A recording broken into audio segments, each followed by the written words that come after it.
Hello, everyone, and welcome back to Bhakti Fundamentals. Today, we're going to explore a vivid and literally sweet analogy that Śrīla Prabhupāda often used to describe our advancement in Bhakti Yoga, and that is the analogy of a mango. We've titled today's session, Lessons from a Mango, From Practice to Perfection. How Sadhana-bhakti ripens into prema-bhakti. So let's learn why Bhakti Yoga can be likened to a mango, or any fruit really.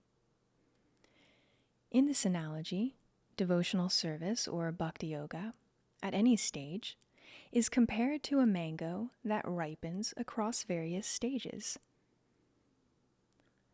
In the early stages of Bhakti Yoga, when one is cultivating devotional service to the Supreme or Krishna through regulated practices, such as chanting the Maha Mantra, reading the Bhagavad Gita, and avidly learning about spiritual topics, this is called Sadhana-bhakti, or devotional service in practice. At this early stage, the mango of our Bhakti Yoga is unripe. It is still nourishing us, still completely valuable in guiding us to the goal of life, and absolutely still a mango. But it has yet to become fully sweetened.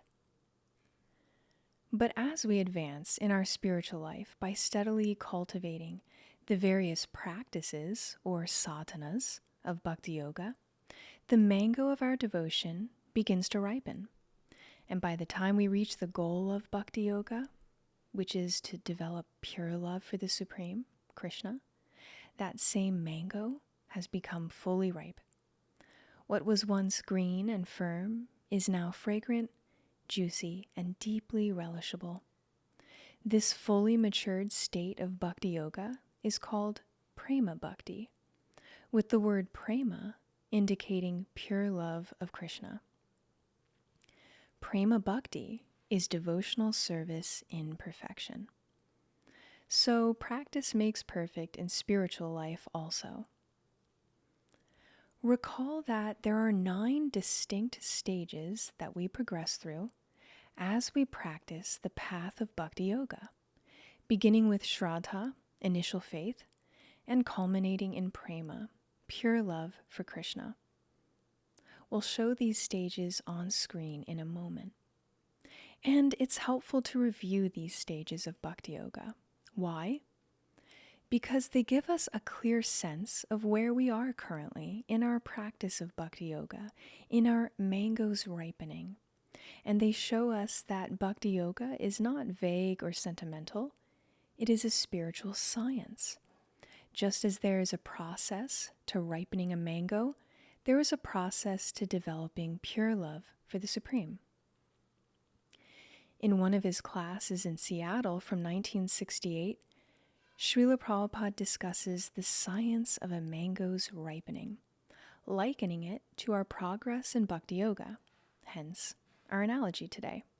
He says, just like a ripe mango and a green mango is the cause of a ripe mango. But to taste a ripe mango is better than an unripe mango. Similarly, before attaining love of Godhead, you have different stages. Just like the same mango, it passes through different stages. Then one day it becomes a nice yellow color, fully ripened, and the taste is so nice. The same mango. The mango does not change, but it comes to the mature stage. The mango is in the beginning a flower, then gradually a little fruit, then gradually it grows, then it becomes very tight green, and then gradually it becomes a little yellowish, and then it becomes fully ripe. In the same way, our devotional service to Krishna matures over time as we practice. Specifically, it ripens over the course of 9 stages. And those 9 stages of Bhakti Yoga, as outlined in the Bhakti Rasamrita Sindhu, one of our foundational bhakti scriptures, are described as follows. 1. Shraddha, or faith. This is the initial stage, wherein faith in the process of Bhakti Yoga awakens. 2. Sadhu Sangha, or association. This is the stage at which the practitioner seeks out the company of advanced devotees or bhaktas, those practicing Bhakti Yoga. 3. Bhajana Kriya, devotional practices. This is the stage at which one actively engages in devotional practices, beginning with hearing spiritual topics and chanting the Maha Mantra. 4. Anartha Nivriti, or purification. This is the stage at which there is a gradual decreasing of our unwanted habits and material attachments. 5. Nishtha, or steadiness. This is the stage at which there develops a firm commitment to the practices of Bhakti Yoga, regardless of the ups and downs of material life. 6 is Ruchi, or taste. This is the stage at which a genuine taste arises for devotional activities and hearing about Krishna, etc. It's the stage at which the mango of our devotional service is getting juicier. 7. Asakti, or attachment. This is the level at which a very strong attachment to devotional service, to Krishna, to the devotees, etc. manifests. 8. Bhava, or spiritual emotion. This is the stage at which a practitioner begins to experience ecstatic spiritual emotions for Krishna. Love for Krishna begins to awaken at this level, but is not fully pure or ripened yet. And 9. Prema, or pure love of Krishna. This is the ultimate stage of Bhakti Yoga, wherein pure, selfless love for Krishna manifests fully. Interestingly, all along the path of Bhakti Yoga, from the very first stage of Shraddha, initial faith in the process, to the final stage of Prema, pure love for the Supreme, which expands eternally, we are engaged in the same practice, Bhakti Yoga, or devotional service to Krishna. It's all Bhakti Yoga, from stage 1 to stage 9. It is still the same mango of devotional service. And in fact, as Śrīla Prabhupāda mentioned in his example of the mango, the green mango is the cause of the ripe mango. It is our devotional service in practice that eventually yields our devotional service in perfection. What changes is the ripeness of our devotional service, the depth, sweetness, and maturity of our devotion to Krishna, and the depth of our spiritual realization.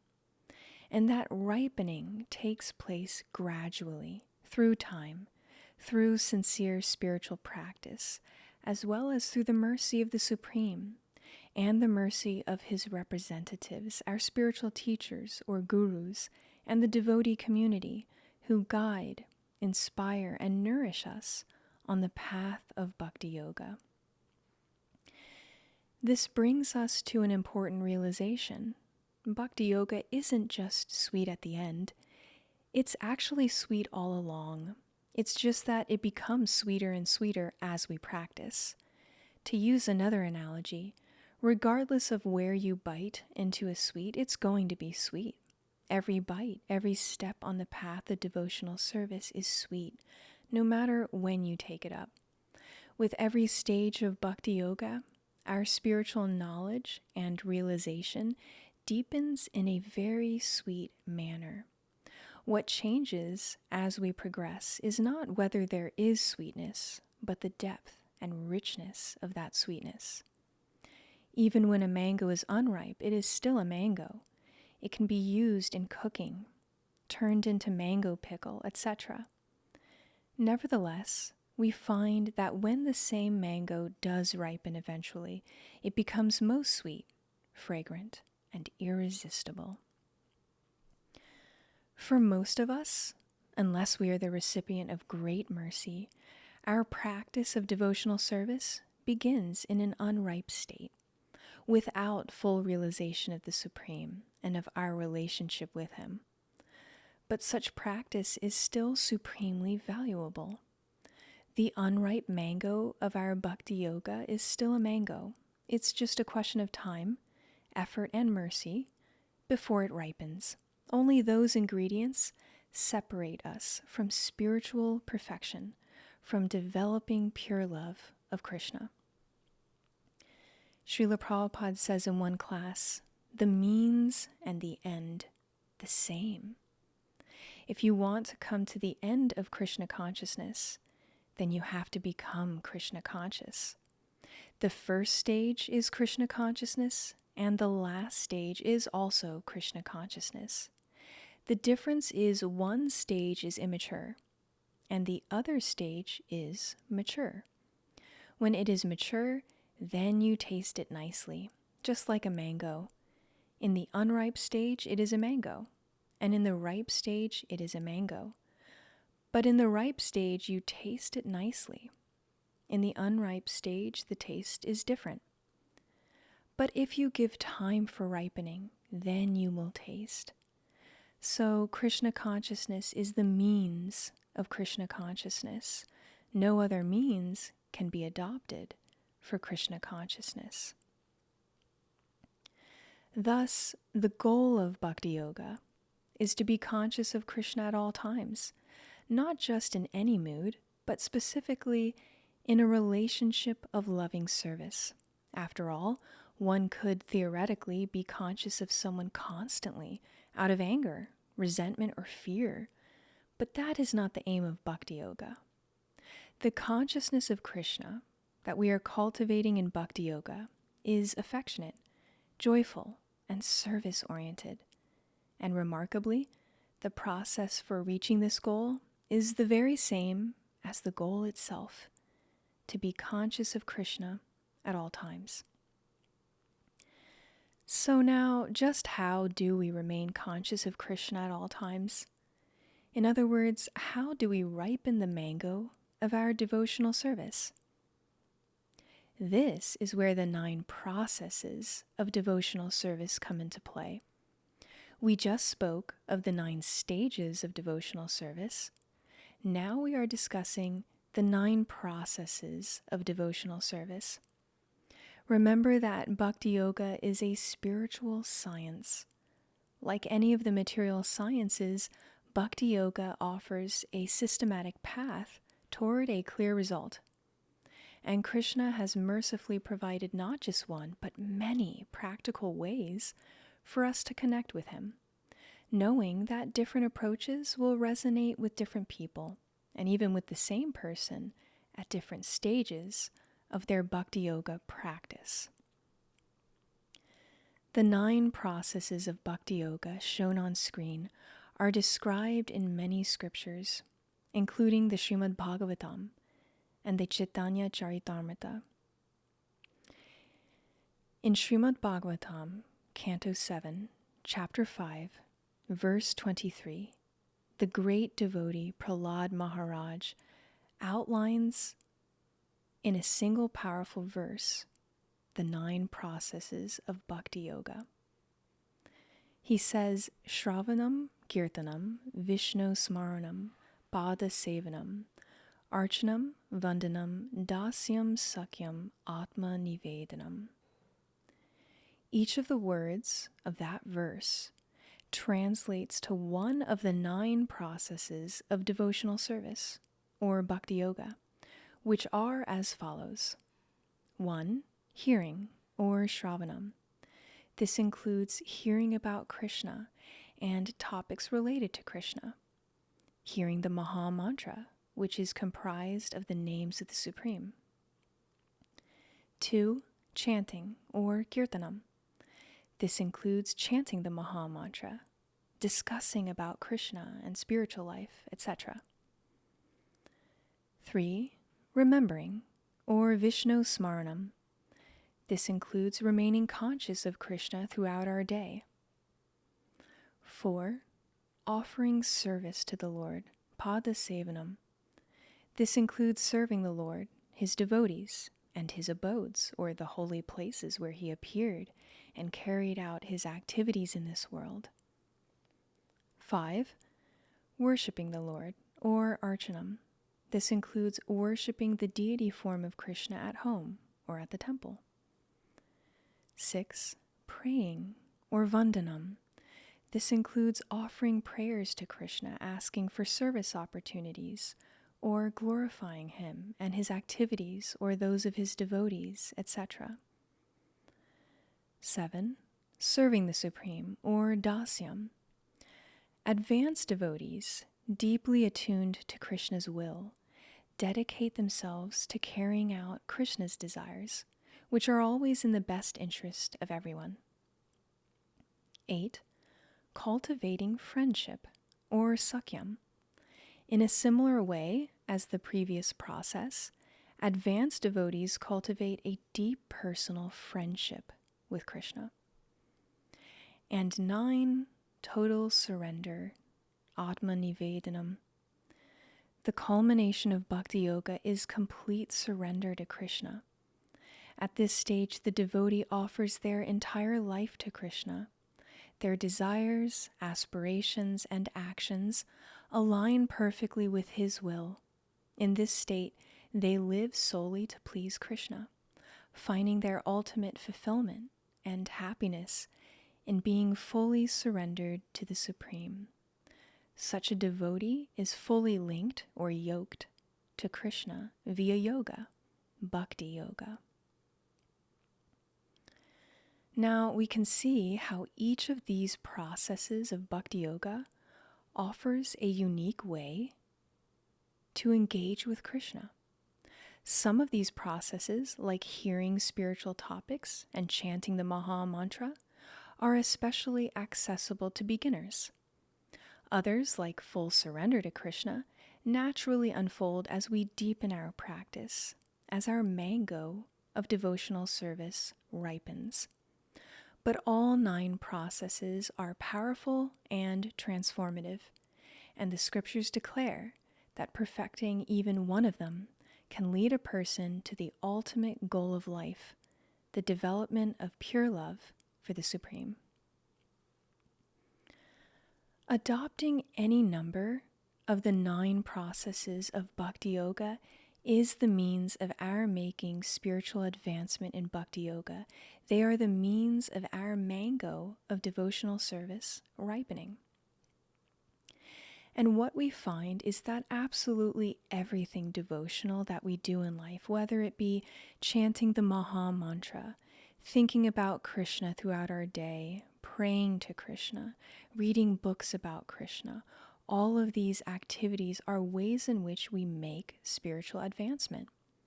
And all of these activities fall under the category of one or more of the 9 processes of devotional service or Bhakti Yoga.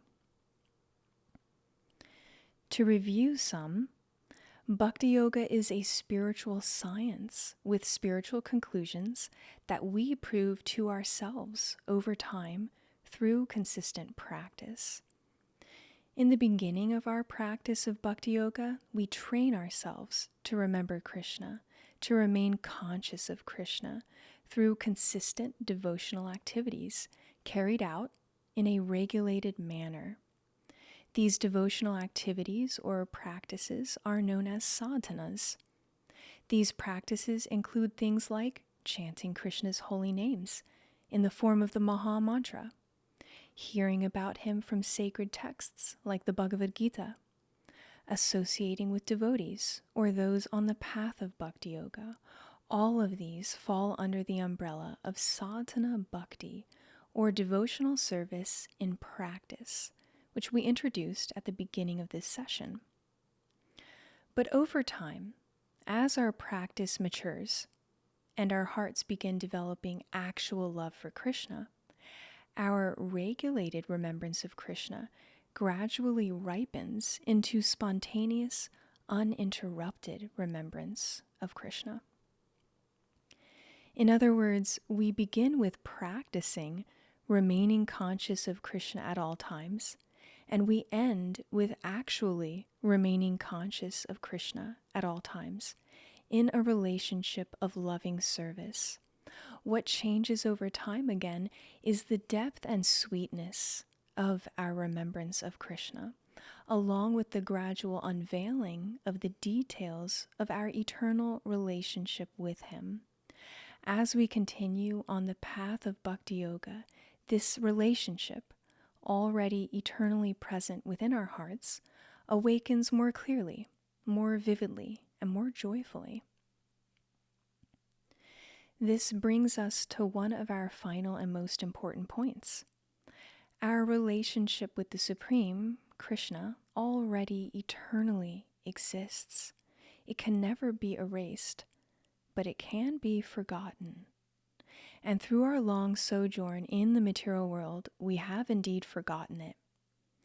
The process of Bhakti Yoga is simply the means by which our awareness of that relationship gradually reawakens or ripens, just like the mango we've been speaking about throughout this session. Śrīla Prabhupāda explains this clearly in his purport to Chaitanya Charitamrita, Madhya Lila, chapter 19, verse 177. He writes, "The process of devotional service, beginning with chanting and hearing, is called Sadhana-bhakti. This includes the regulative principles that are intended to awaken one to devotional service. Devotional service is always dormant in everyone's heart, and by the offenseless chanting of the holy names of the Lord, one's original dormant Krishna consciousness is awakened. This awakening to Krishna consciousness is the beginning of sadhana-bhakti.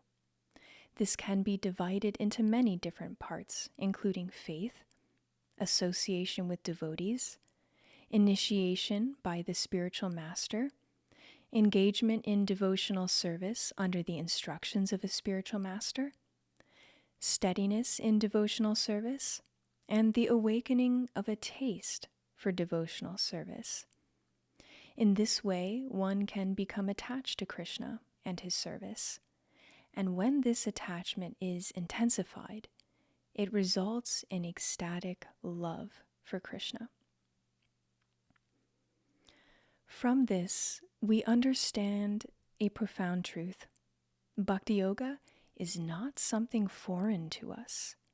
It is not imposed or artificial. It is already inherent within us, dormant in our hearts, simply waiting to be awakened. It cannot be separated from who we are. The only question is, will we choose to ripen the mango of our devotional service to Krishna in this lifetime, or leave it untouched?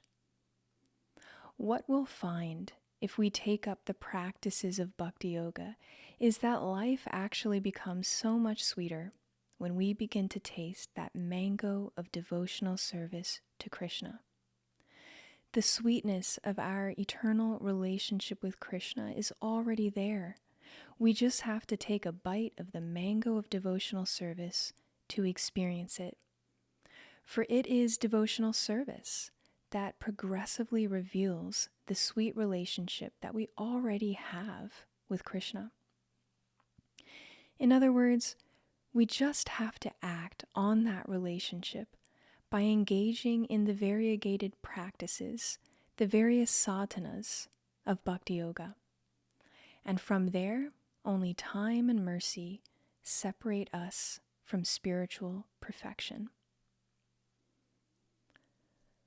Let's close with the wise words of one of our great Bhakti acharyas or teachers, Narottam Das Thakur, who perfectly captures this entire session in a single teaching from his prema-bhakti-candrika songbook. He writes, "Whatever I aspire as a practitioner, I will surely receive in my spiritual body. It is only a consideration of immaturity or maturity. In the immature stage, it is called sadhana-bhakti, or regulated devotional service. In the mature stage, it is called prema-bhakti, or loving devotional service. This is the essence and truth of pure devotional service." So that's all we have for today on lessons from a mango. Please let us know if you liked the analogy and if you have any questions that we can answer in a follow-up episode. In the meantime, thank you for listening today, and we'll see you next time on Bhakti Fundamentals.